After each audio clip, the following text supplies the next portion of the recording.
Hi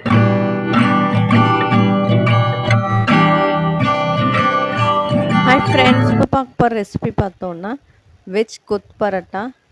இதுக்கு ஒரு பரோட்டாவை நல்லா தின் பீஸாக நீல வாக்கில் கட் பண்ணி எடுத்துக்கிறேன்.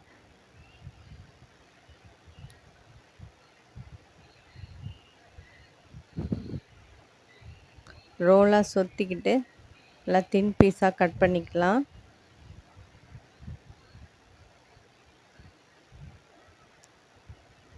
இது ஃப்ரெஷ் பரோட்டாவாக இருந்தாலும் பரவாயில்ல, மீதமுள்ள பரோட்டாவாக இருந்தாலும் பரவாயில்ல.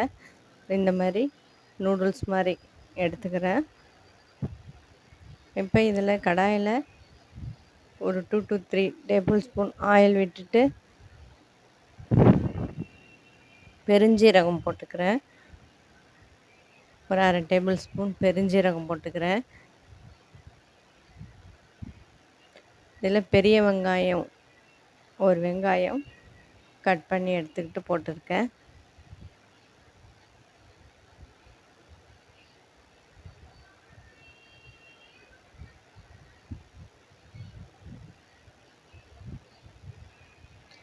இதோட ஒரு தக்காளி, மீடியம் சைஸ் தக்காளி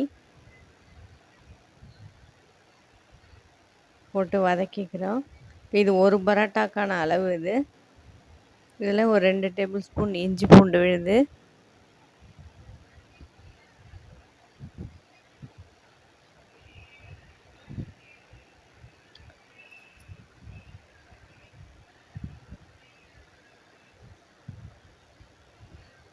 இதில் சில்லி பவுடர் ஒரு டேபிள் ஸ்பூன்,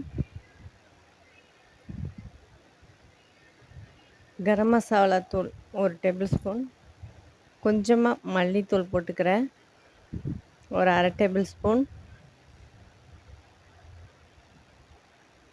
மஞ்சள் தூள் ஒரு அரை டேபிள் ஸ்பூன் போட்டுக்கிறோம். இப்போ இது எல்லாமே பச்சை வாசனை போகிற வரையும் வதக்கணும்.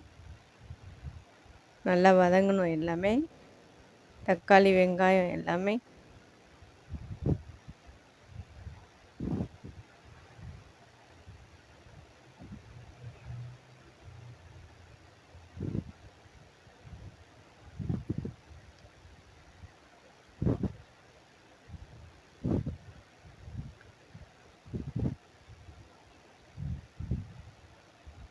இப்போ இது நல்லா வதங்கிட்டு இதோட ஒரு 1/4 டம்ளர் அளவுக்கு தண்ணி ஊற்றிக்கிறேன். கொஞ்சம் நல்லா ஜூஸி ஆகணுன்றதுக்காக.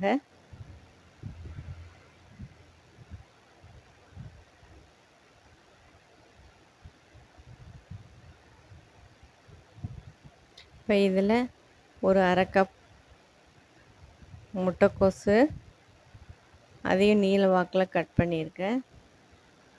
அப்புறம் குடமிளகா, அப்புறம் கேரட்.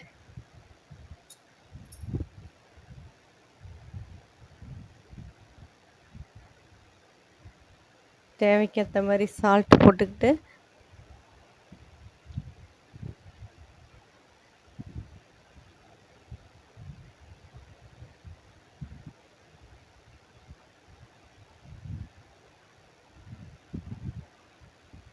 நல்லா வதக்கிக்கலாம். ஒரு ஆஃப் குக் பண்ணால் போதும்.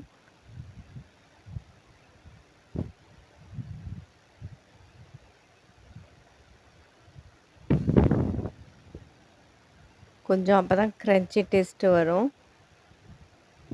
இப்போ இது 5 மினிட்ஸ் ஒரு ஆஃப் குக் வேகிற அளவுக்கு வச்சுருக்கேன்.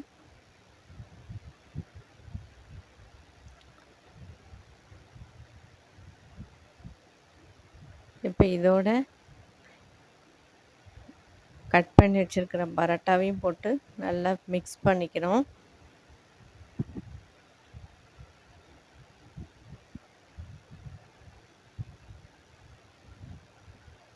இதை மிக்ஸ் பண்ணிவிட்டு ஒரு 5 மினிட்ஸ் நல்லா செட் ஆனதுக்கப்புறம் எடுத்துடலாம்.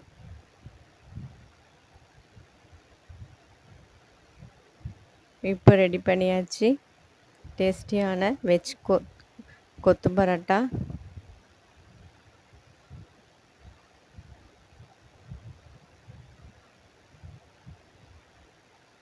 இதை கொஞ்சமாக இன்னும் கொஞ்சம் சின்ன சின்ன அதை அளவாக வர்றதுக்காக கொத்தி விட்டுக்கிறேன். இப்போ ட்ரான்ஸ்ஃபர் பண்ணி ரெடி பண்ணியாச்சு.